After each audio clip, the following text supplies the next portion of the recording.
Assalamualaikum warahmatullahi wabarakatuh. Saya Putri Ananda dengan NIM A1D1222056 dari ruang 2 semester 4. Tugas ini dibuat untuk memenuhi tugas dari Krida LKTI mengenai presentasi dari ringkasan webinar pada minggu lalu dengan judul penulisan karya ilmiah untuk publikasi pada jurnal akademik. Beberapa hal yang akan saya paparkan pada video ini adalah mengenai pengertian sumber pustaka akademik, teknik menemukan sumber pustaka akademik, strategi membaca sumber pustaka ilmiah, dan yang terakhir adalah mengenai strategi membaca artikel. Sebelumnya, karya ilmiah adalah suatu tulisan yang memuat kajian mengenai suatu masalah tertentu dengan menggunakan kaidah-kaidah keilmuan. Kaidah-kaidah keilmuan itu mencakup penggunaan metode ilmiah dan pemenuhan prinsip-prinsip keilmiahan seperti objektif, logis, empiris, sistematis, lugas, jelas, dan konsisten. Dan pengertian atau definisi dari sumber pustaka akademik itu sendiri adalah sebuah tulisan berkualitas yang menjelaskan, mengklarifikasi, dan mengembangkan konsep pada topik tertentu termasuk di dalam tulisan akademik, misalnya pada artikel jurnal, buku, makalah konferensi, makalah riset, dan tesis.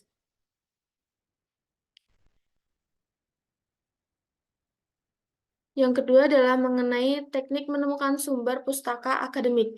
Secara teknis, mencari sumber pustaka jika menggunakan katalog perpustakaan atau jurnal dapat dibagi menjadi beberapa hal seperti keywords yang bergantung pada tema penelitian di bidang yang dicari, lalu mengenai Boolean operation dengan kunci and or not, dan truncation yang mana tulisan berkualitas yang menjelaskan, mengklarifikasi, dan mengembangkan konsep pada topik tertentu termasuk di dalam tulisan akademik, seperti pada artikel jurnal, buku, makalah konferensi, makalah riset, dan tesis.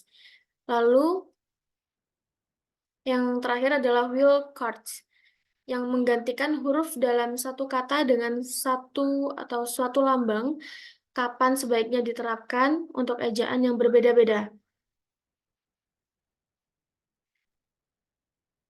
Lalu yang berikutnya ada strategi membaca sumber pustaka ilmiah. Strategi untuk membaca sumber pustaka ilmiah bisa dilakukan dengan memperhatikan beberapa hal seperti memperhatikan komponen artikel akademiknya yang berisi mengenai titel atau judul, abstrak, pendahuluan, metode, hasil, diskusi, kesimpulan, ucapan terima kasih, dan referensi sumber yang digunakan.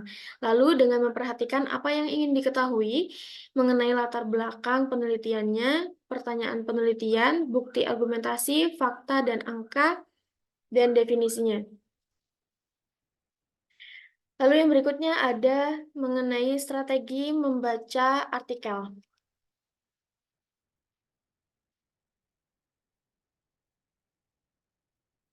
Yang pertama adalah dengan melakukan pratinjau atau previewing, yang dimana memahami secara garis besar tentang topik bacaan, tapi harus tetap membaca seluruh teks.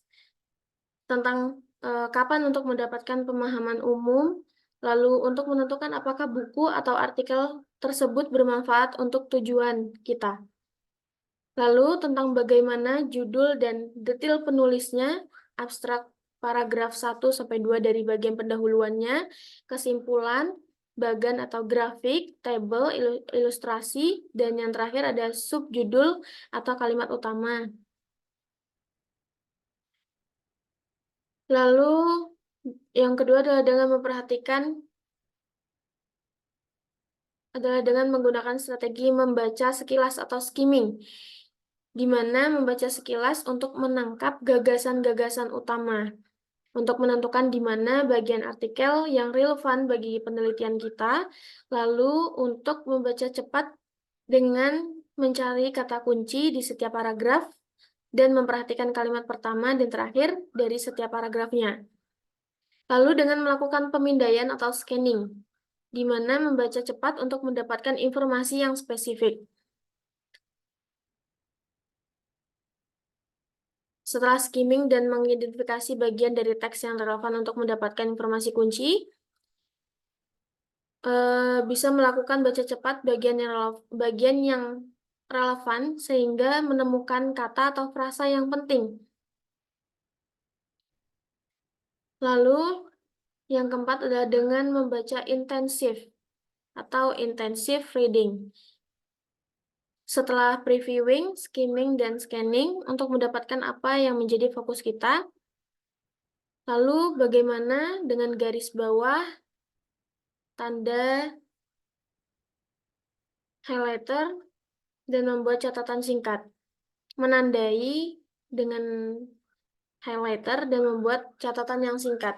Lalu membaca ulang sebelum mencatat jika teksnya memang sulit untuk dipahami, membuat ringkasan atau topik sentence, dan mencari definisi kata-kata yang sulit. Dan yang terakhir adalah dengan membaca kritis atau critical reading. Memahami bagaimana gagasan muncul dan mengevaluasi kekuatan dan kelemahannya, yaitu dengan fitur critical reading, mengenali tujuan penulis, lalu mengenali pola argumennya, menghubungkan gagasan dari teks dengan gagasan teks yang lain, dan mempertimbangkan jika ada pandangan alternatif, dan yang terakhir adalah dengan mengenali asumsi dan latar belakang nilai-nilai pada diri kita sendiri sebagai pembacanya. Lalu yang berikutnya adalah mengenai berpikir kritis dalam membaca dengan melakukan analisis dan evaluasi. Yang pertama adalah dengan melakukan analisis. Hal yang bisa dilakukan adalah dengan memilah-milah topik atau artikel untuk mengidentifikasi bagian-bagian argumentasi, melihat bagaimana antar bagian artikel saling berinteraksi, menilai berbagai bagian dari topiknya, lalu dengan melakukan evaluasi, dengan menentukan apa saja sudut pandang dan teori yang berkaitan dengan topik kita, dan membahas kekuatan dan kelemahan sumber pustaka yang dibaca. Jadi kesimpulannya adalah dari teks tersebut bahwa penulisan karya ilmiah untuk publikasi pada jurnal akademik memerlukan pemahaman tentang sumber pustaka akademik dan teknik menemukannya, serta membaca sumber pustaka ilmiah, strategi membaca artikel, berpikir kritis dalam membaca dan melakukan analisis dan evaluasi. Dan hal tersebut termasuk memahami komponen artikel akademik menggunakan teknik seperti pratinjau, membaca sekilas, pemindaian, membaca intensif, dan membaca kritis, serta melakukan analisis dan evaluasi terhadap sumber pustaka yang digunakan.